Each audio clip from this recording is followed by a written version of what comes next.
SmartLex vous est présenté par LexisNexis.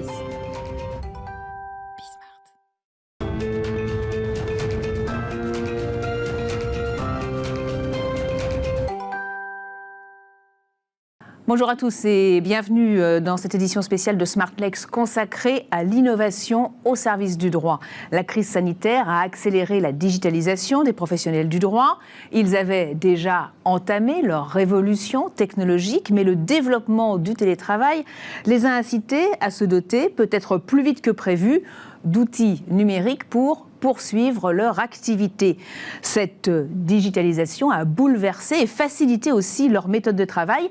Et c'est là que les Legal Tech jouent un rôle essentiel dans l'évolution des métiers du droit. On en parle avec vous, Philippe Carillon, bonjour. Vous êtes président de LexisNexis Europe, Moyen-Orient et Afrique.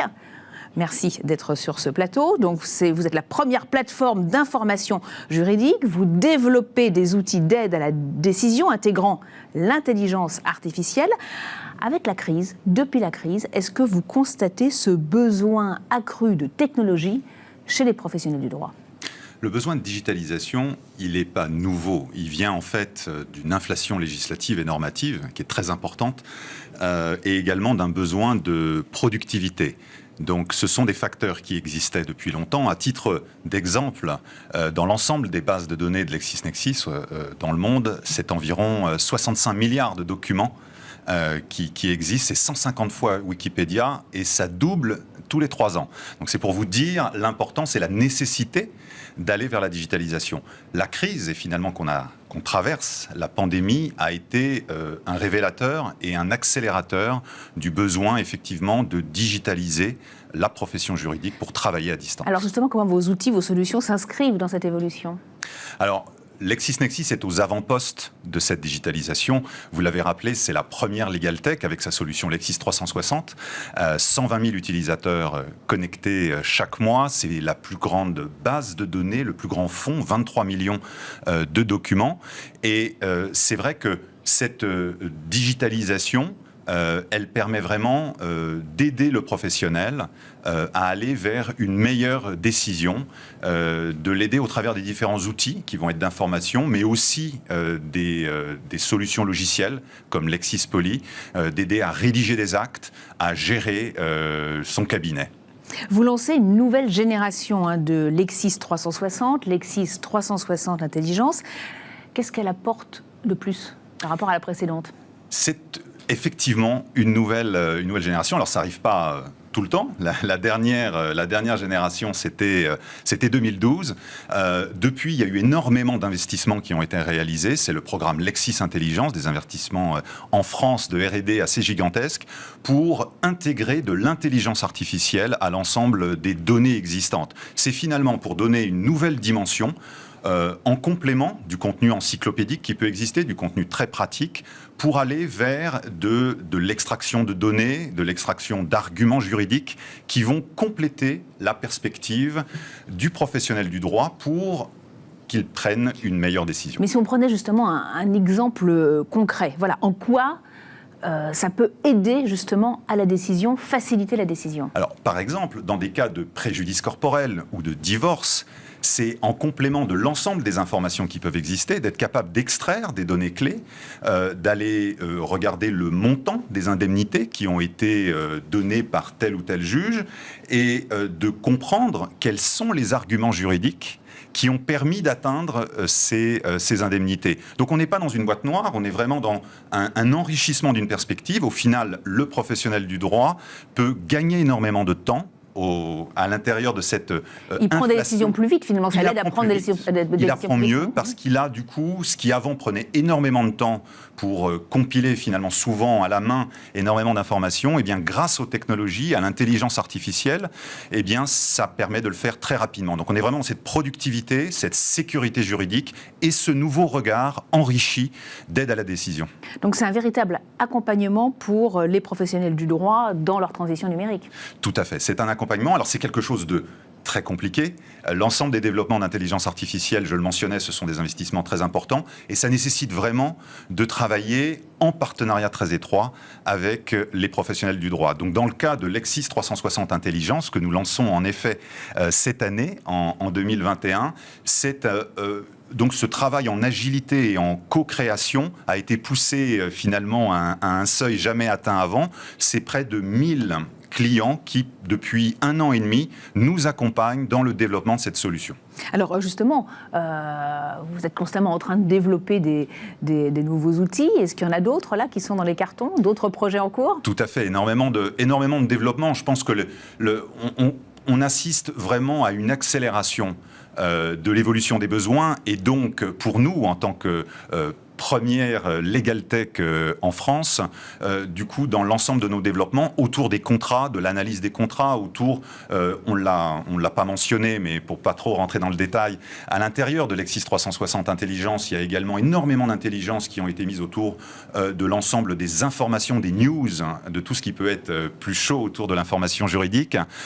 Donc beaucoup de développements qui marient en effet toujours ce contenu, ces bases de contenu avec de la technologie pour répondre à ces cas d'usage très précis. Oui, parce que c'est important aussi pour prévenir les contentieux. Tout à fait, tout à fait. Et l'objectif, c'est au final d'avoir le meilleur conseil, d'avoir la meilleure décision et pas forcément d'aller dans un cadre de litige effectivement devant les tribunaux. Et puis votre objectif aussi, via tous ces outils, l'intelligence artificielle, etc., c'est de développer le droit à l'international. Et là, il y a aussi de vrais besoins. Tout à fait. C'est quelque chose qui nous tient énormément à cœur. C'est notre raison d'être. C'est notre mission à l'intérieur de LexisNexis. Alors, très modestement, c'est vrai qu'on peut se dire qu'on participe au développement du droit, à l'état de droit, qui aide. Alors, c'est moins visible en France, mais c'est vrai lorsqu'on est notamment au Moyen-Orient ou en Afrique, c'est vrai que ça prend tout son sens d'aider un gouvernement dans la diffusion du droit, de protéger les citoyens, de favoriser le développement économique. Tout ça sont très modestement de nombreux projets et initiatives auxquels nous participons et nous sommes très fiers de le faire et c'est vrai que ça donne beaucoup de sens. Voilà, vous n'êtes jamais à court de projet. LexisNexis, qui est la première plateforme d'information juridique donc, qui intègre en plus l'intelligence artificielle. Merci beaucoup, Philippe Carillon, président de LexisNexis Europe, Moyen-Orient et Afrique, d'être venu sur le plateau de cette édition spéciale de SmartLex. Et on va à présent poursuivre avec le cercle des experts.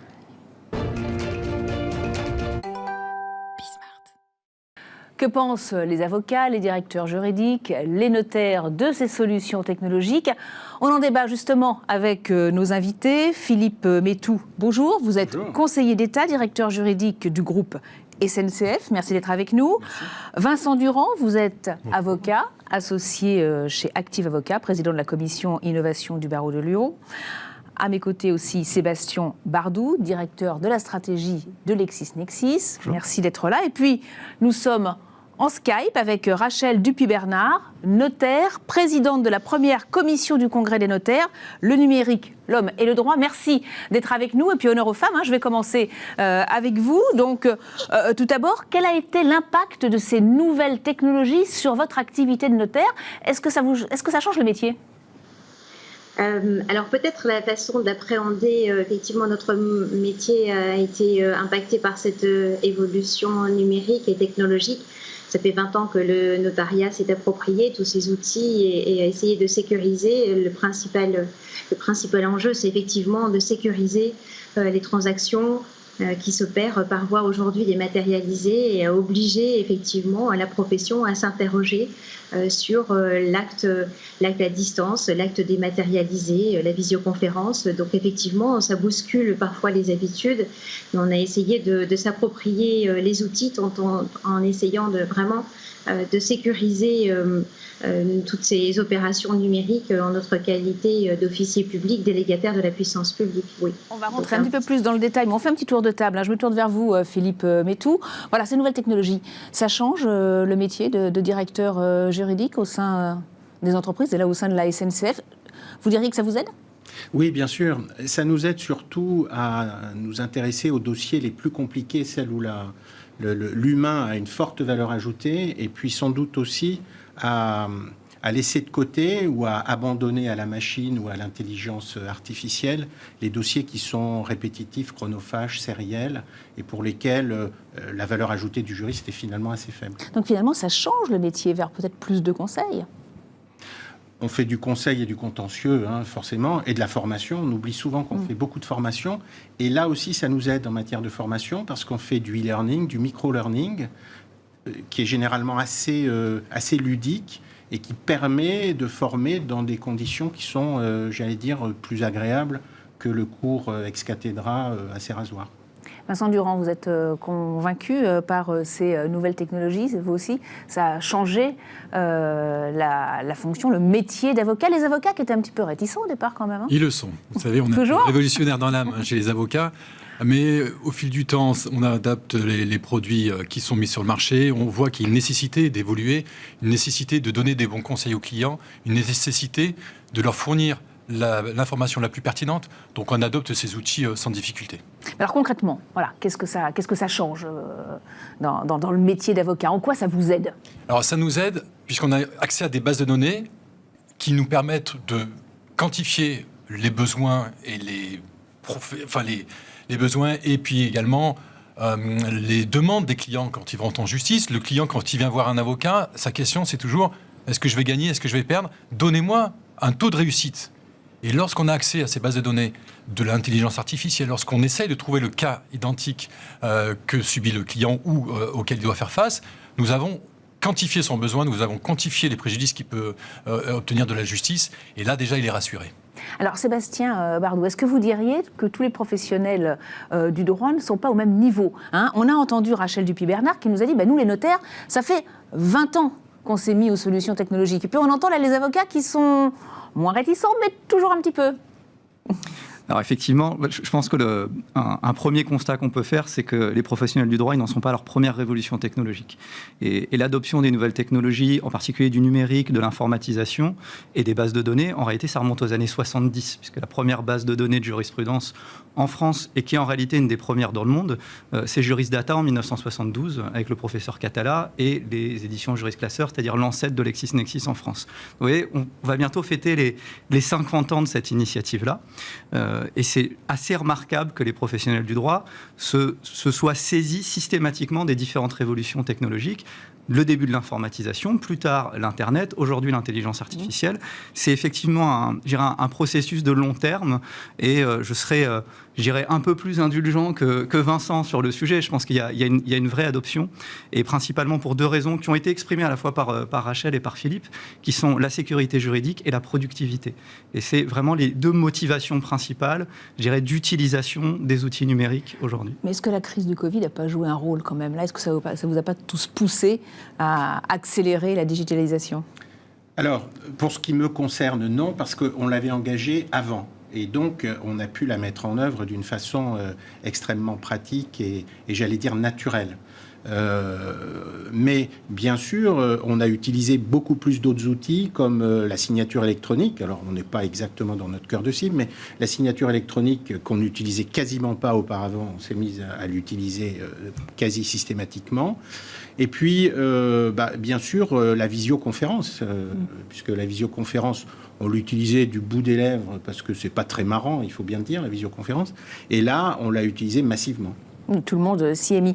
Rachel Dupuy-Bernard, vous êtes toujours avec nous. Alors, on va essayer de prendre des exemples concrets. En quoi, justement, ces nouvelles technologies, cette digitalisation, ça vous aide au quotidien, je pense, notamment aux contrats en ligne, aux registres en ligne aussi, maintenant?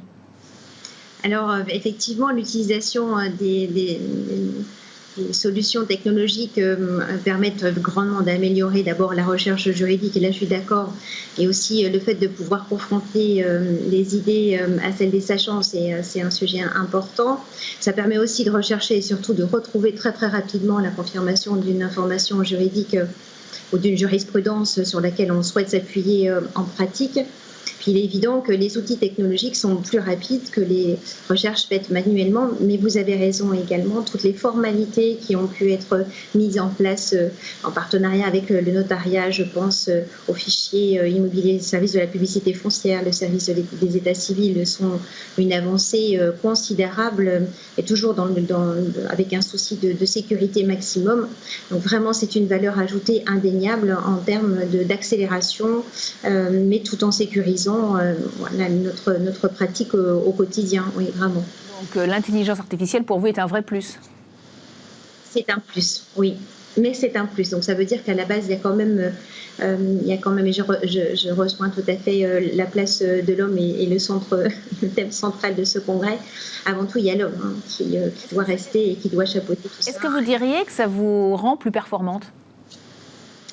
Alors, plus performante, sans aucun doute, c'est toujours, avec le numérique, on augmente les capacités, encore faut-il les avoir à la base, mais effectivement, on dit l'homme est augmenté par la technologie parce qu'effectivement, on a des solutions que l'on n'avait pas avant. C'est une source inépuisable. Des exemples concrets de solutions que vous n'aviez pas avant? Je donnais un exemple tout à l'heure sur les recherches sur les bases de données. Quand nous, notaires, nous avons besoin de réfléchir, par exemple, sur un terme que l'on aborde avec les avocats, qui est la question du divorce aujourd'hui déjudiciarisé, l'important, c'est de pouvoir communiquer rapidement, de pouvoir interagir avec les professions avec lesquelles nous travaillons, avec les clients. Donc oui, effectivement, on peut se transmettre des documents plus facilement, on peut travailler plus rapidement, tout en ayant des bases de données sur lesquelles on peut s'appuyer. Donc oui, c'est pour nous un outil formidable. Voilà. Vincent Durand, vous partagez donc l'avis de Rachel Dupuy-Bernard. Vous, dans votre métier d'avocat, qu'est-ce que ça change justement l'intelligence artificielle, ces nouvelles technologies? Alors vous savez qu'il y a à peu près 2 millions de décisions de justice rendues en France chaque année. Donc depuis que j'exerce, c'est-à-dire 23 ans, il y en a eu des millions et des millions de décisions de justice et un être humain ne peut pas les emmagasiner, ne peut pas les synthétiser, les analyser. Donc l'intelligence artificielle est là pour nous aider. Elle va analyser les dossiers qui sont similaires aux nôtres pour pouvoir nous permettre à nos clients d'avoir la réponse la plus pertinente. Mais c'est quand même nous qui décidons ensuite. Vous savez, les dossiers, quand les clients vous disent combien de chances j'ai de gagner le dossier, vous lui dites 30% ou 70%. Mais ce n'est pas pour autant que vous avez gagné. Non, mais alors là, justement, l'intelligence artificielle, est-ce que ça vous permet d'analyser le risque quelque part? Mais complètement. Et en fonction du risque, soit je plaide le dossier et je dis au client on n'y va pas, soit on va transiger avec la partie adverse. Et si on transige, on désengorge les tribunaux. Donc en fait, c'est une aide aussi à la justice. Une aide à la justice, et c'est beaucoup utilisé en ce moment dans la prévention des contentieux, sachant que le législateur pousse dans ce sens-là. Vous avez entièrement raison. Mais ce que ne supporte pas en fait le justiciable, c'est l'aléa. Et quand vous lui dites qu'il y a un aléa dans la justice, il ne comprend pas. Mais c'est pas noir, c'est pas blanc. Un dossier est un dossier, et ce qu'on veut, nous, quand même, avocats, c'est amener notre touche personnelle, notre expérience, en disant que dans un dossier tel que celui-là, il y a des chances d'aller en justice, il y a des chances de gagner. Mais l'intelligence artificielle, il ne faut pas qu'elle soit appliquée par les juges de manière systématique en disant il y a une décision de justice, plusieurs décisions de justice qui ont fixé des montants, il faut l'appliquer dans ce cas présent. Comment justement bien utiliser cette intelligence artificielle? Oui, c'est une question absolument essentielle et je rejoins ce qui a été dit précédemment. La mauvaise utilisation de l'intelligence artificielle, c'est celle qui viserait à se substituer aux professionnels du droit. C'est-à-dire à l'homme ou à la femme qui est juriste, qui est spécialiste de la question. Ça peut être un juge, un avocat, un notaire, un juriste d'entreprise. Et c'est cette personne-là qui doit prendre une décision, qui doit émettre un conseil, élaborer une stratégie contentieuse, rendre justice. Et on gardera toujours l'humain au centre, fondamentalement. Et donc l'utilisation qu'on fait chez LexisNexis, notamment dans Lexis 360 Intelligence de l'IA, ça vise essentiellement à faire de l'extraction de données, du rapprochement d'informations, du soutien à la prise de décision, qui va permettre à cet être humain, à ce professionnel du droit, de prendre la meilleure décision. On est vraiment là dans l'aide à la décision. Absolument. On parle beaucoup de juristes augmentés. Alors, c'est-à-dire, et puis est-ce que ça implique surtout de nouvelles compétences? Est-ce que du coup, il faut être plus polyvalent? Alors, sans doute, certainement des compétences en matière de maniement de ces nouveaux outils, notamment informatiques. Mais Oui, parce qu'il faut maîtriser le droit et il faut maîtriser les nouvelles technologies. oui, mais c'est de plus en plus, j'allais dire, convivial et ça se fait assez facilement.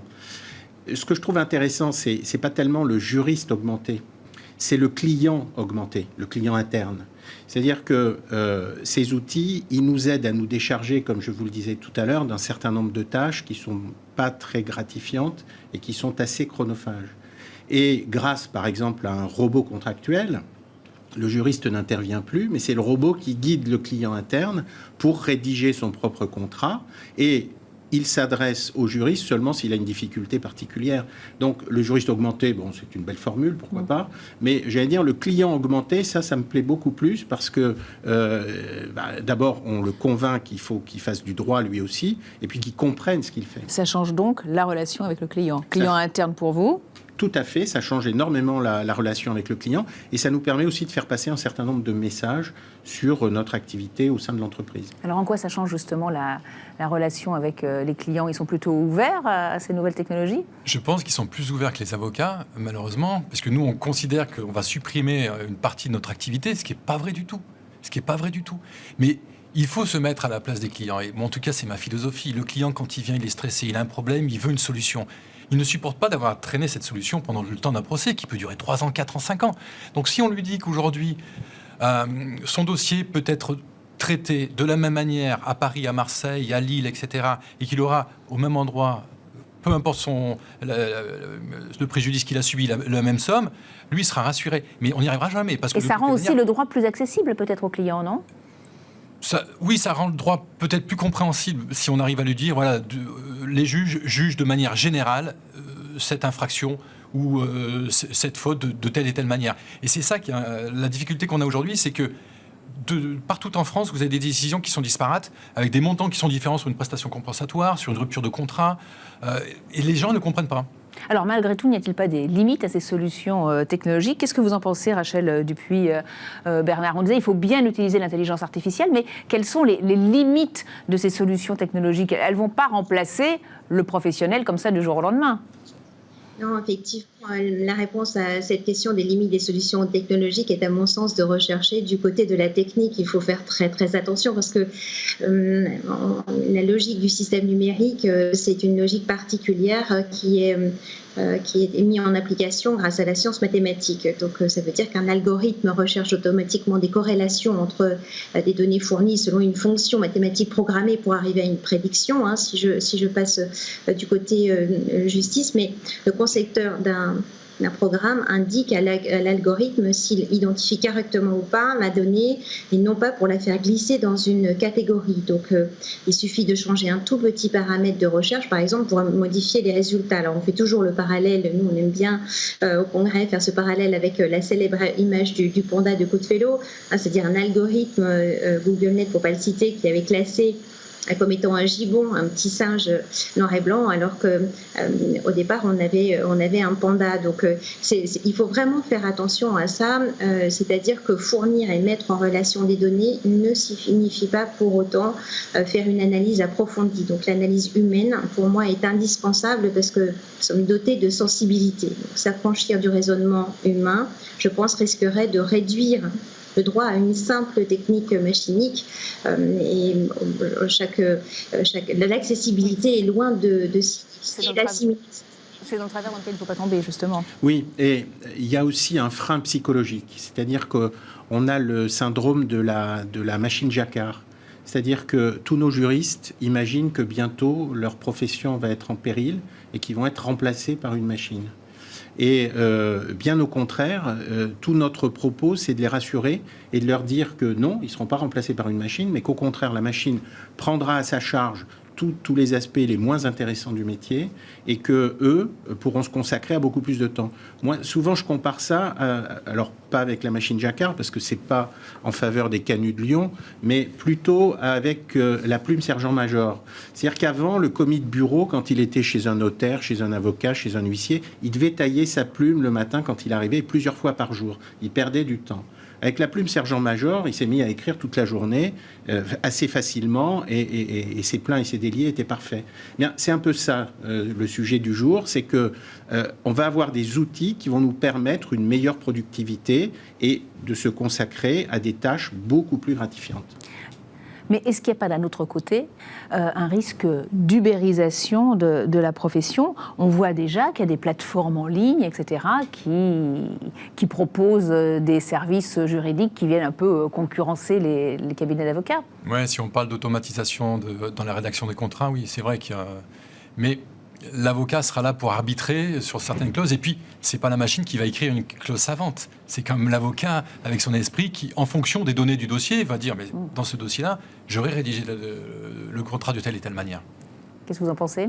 Alors, je pense que c'est un beau débat et on pourrait y consacrer beaucoup de temps. Ouais. Il y a plein de remarques. La première chose, c'est que la machine est irresponsable. Donc, de toute façon, elle ne pourra pas substituer à l'être humain. D'un point de vue juridique, elle est irresponsable et on a besoin de cette responsabilité.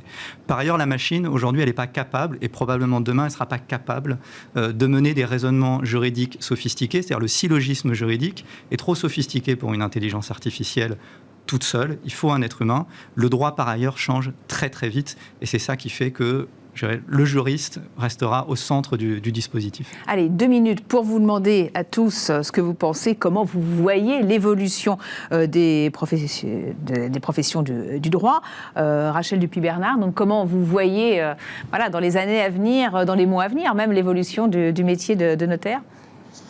Je pense que le métier évolue dans la méthode de travail, mais je pense que les notaires resteront notaires et les avocats resteront avocats. Pourquoi? Parce que, encore une fois, on recentre sur l'homme. Le langage a un tel rôle, une importance capitale qu'il faut absolument protéger. Le langage et les mots, et Dieu sait si On a perdu Rachel Dupuy-Bernard, donc allez, comment est-ce que vous voyez l'évolution du métier d'avocat? 30 secondes. En 30 secondes, l'avocat va rester aux côtés de son client, il va continuer à défendre son client, il n'y a aucun souci là-dessus. Il aura des outils à sa disposition pour mieux le défendre. Comme vous voyez, on a encore un petit peu de temps quand même. Comment est-ce que vous voyez évoluer ce métier? C'est un petit peu comme l'avocat adapté à l'entreprise. C'est-à-dire, c'est pareil. Il aura une palette d'outils qui lui permettront d'être plus efficace, plus productif et plus au service de son client interne. Alors peut-être qu'on a retrouvé donc Rachel Dupuy-Bernard pour poursuivre justement son raisonnement sur l'évolution du métier de notaire. Oui, pardon pour ce problème de connexion. C'est pas simple, duplex, je sais, mais bon, je voulais simplement dire que le langage et les mots et l'humain permet d'analyser des situations, donc de les expliquer, d'apprécier les faits, comme les avocats le font également, comme le juriste doit le faire. L'examen des circonstances, les motivations, l'approfondissement de la règle sont des choses très très importantes. Et l'humain a cette qualité que l'on ne rencontre pas dans la machine, c'est l'ajustement par le raisonnement humain qui est possible, contrairement à ce qui se passe pour les algorithmes. Et si aujourd'hui le numérique est nécessaire, il doit se cantonner à ce rôle d'auxiliaire. Donc l'assistant ne doit pas devenir le maître, parce qu'en effet, prendre le rigorisme binaire des algorithmes pour normalité risque d'entraîner de réels effets indésirables. Merci beaucoup. Merci à tous les 4 donc d'être venus sur le plateau de SmartLex. Merci pour ce débat très instructif. Tout de suite, on répond à vos questions sur la solution Lexis 360 Intelligence.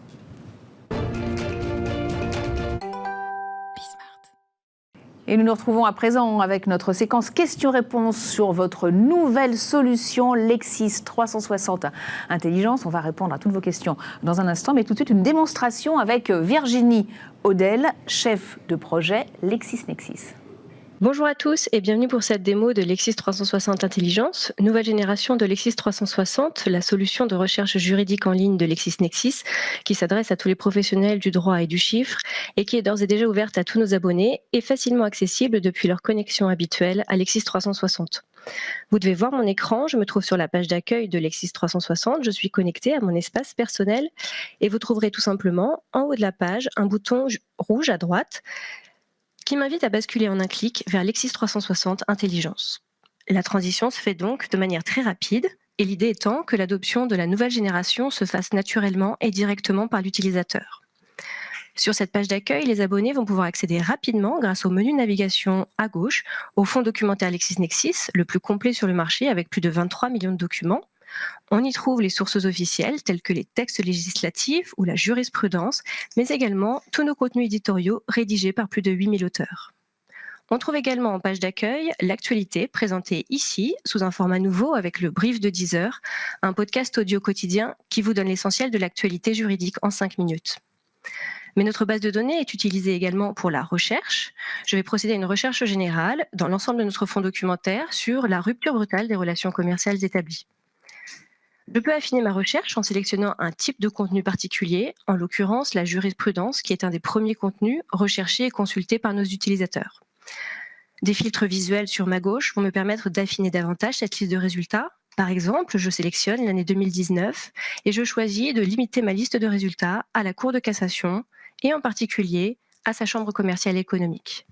Vous le voyez, les filtres s'actualisent très rapidement et je peux décider d'ordonner ma liste de résultats en fonction des décisions qui sont les plus commentées par nos auteurs dans notre fonds documentaire.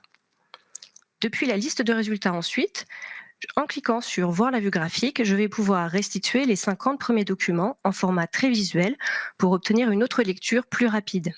Chaque bulle représente ici une décision et cette vue combine à la fois le filtre date que j'ai appliqué, l'année 2019, un indicateur de pertinence des décisions au regard des termes de ma recherche sur l'axe des ordonnées et enfin l'intérêt scientifique des décisions puisque la taille de la bulle est corrélée au nombre de commentaires qui est associé dans nos contenus.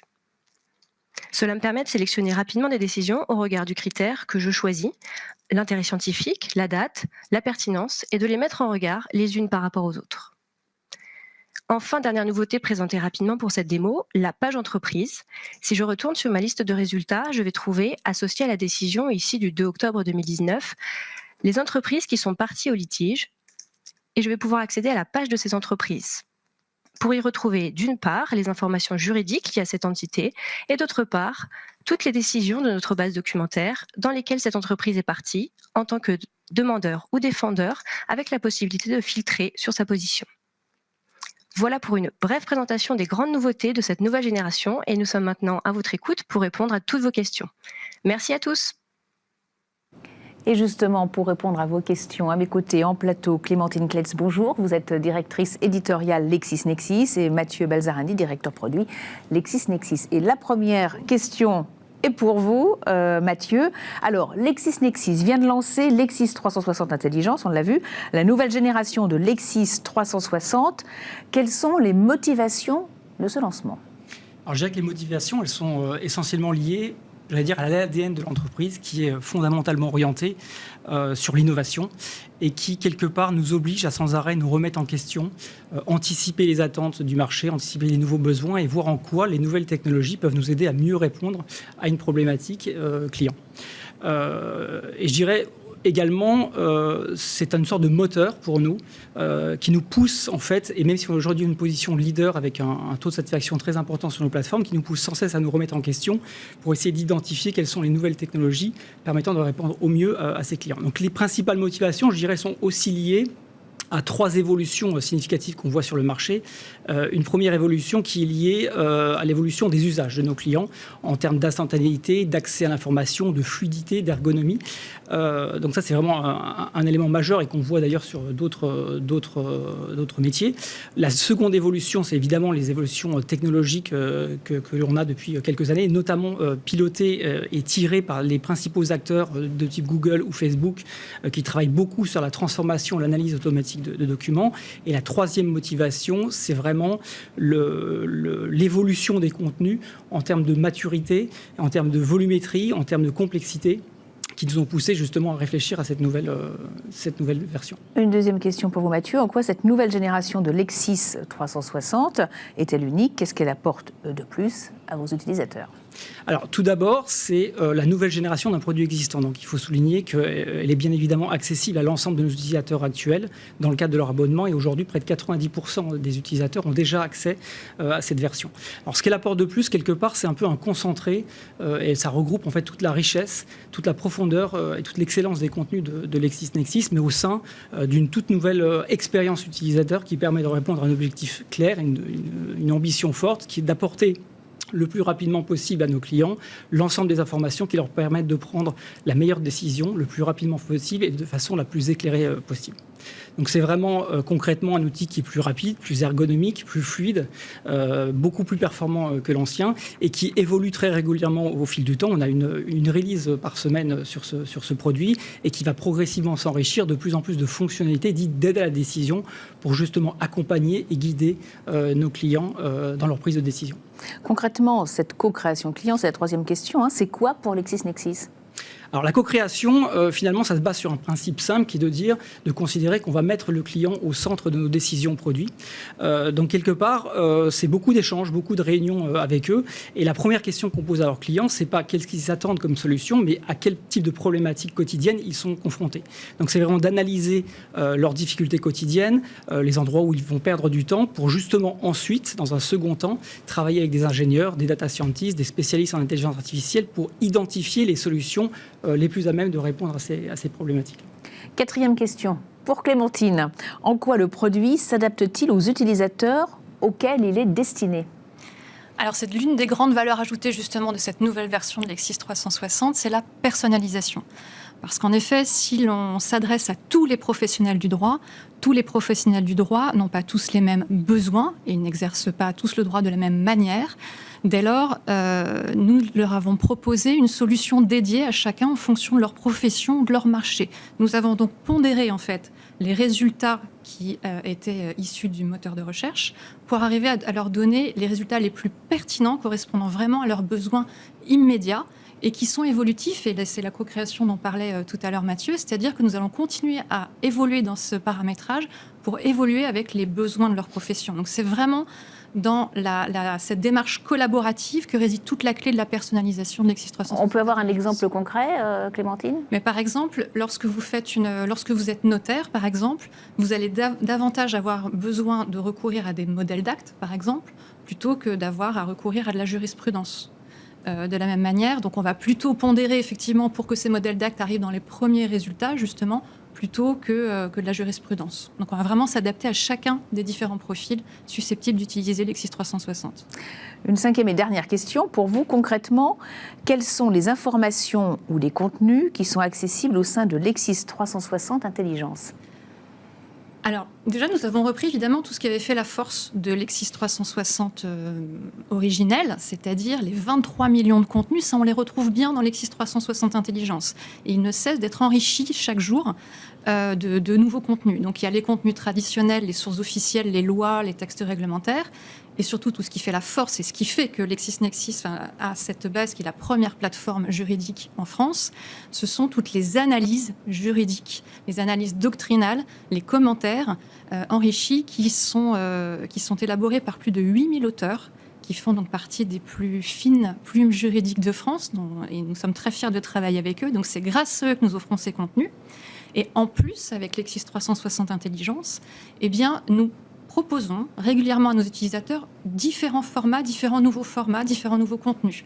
Donc, par exemple, depuis quelques semaines, nous leur proposons ce que l'on appelle le brief de 10 heures. Donc, c'est un flash actu audio de 5 minutes qui revient sur les dernières actualités jurisprudentielles et législatives qui ont eu lieu pendant les dernières 24 heures. Et aussi, grande nouveauté qui plaît énormément à nos utilisateurs, qui a été intégrée en début d'année, ce sont les fiches entreprises. Les fiches entreprises, c'est vraiment un grand atout dans ce Lexis 360 Intelligence. Cela va permettre, du coup, aux professionnels du droit d'avoir accès à une fiche synthétique sur l'état juridique et judiciaire aussi d'une entreprise. Ça peut être un atout. Par exemple, lorsque vous voulez connaître le client que vous allez avoir, déjà, vous pouvez aller voir, tiens, il a déjà été dans de nombreux contentieux ou pas. Ou alors avoir des informations sur un concontractant avec lequel vous êtes en négociation. C'est plutôt bien de savoir si, par exemple, je ne sais pas, s'il a été à l'origine de plusieurs ruptures abusives de pourparlers, par exemple, ça peut être intéressant de le savoir. Pourquoi pas ? Et également, de savoir si vous avez une partie adverse en face, de savoir exactement quelle est la stratégie qu'elle avait pu adopter dans de précédents contentieux pour arriver à mieux anticiper et mieux élaborer une stratégie. Donc ça permet d'affiner sa stratégie, finalement. Exactement. Voilà, c'est vraiment d'anticiper et vraiment d'avoir une stratégie sur mesure par rapport à la personne que l'on a, effectivement. On est vraiment là dans l'aide à la décision. Tout à fait, sans se substituer évidemment à la décision finale qui revient au praticien, mais c'est vraiment lui apporter le maximum d'éléments qui vont permettre de construire sa stratégie au regard des personnes sur lesquelles il aura, qu'il aura en face de lui, en fonction des arguments ou pas qui sont retenus habituellement sur ce type de contentieux. Merci à tous les deux pour avoir répondu à toutes ces questions sur Lexis 360 Intelligence. Et bien sûr, on vous donne rendez-vous sur le site de LexisNexis, lexisnexis.fr, pour encore plus d'informations.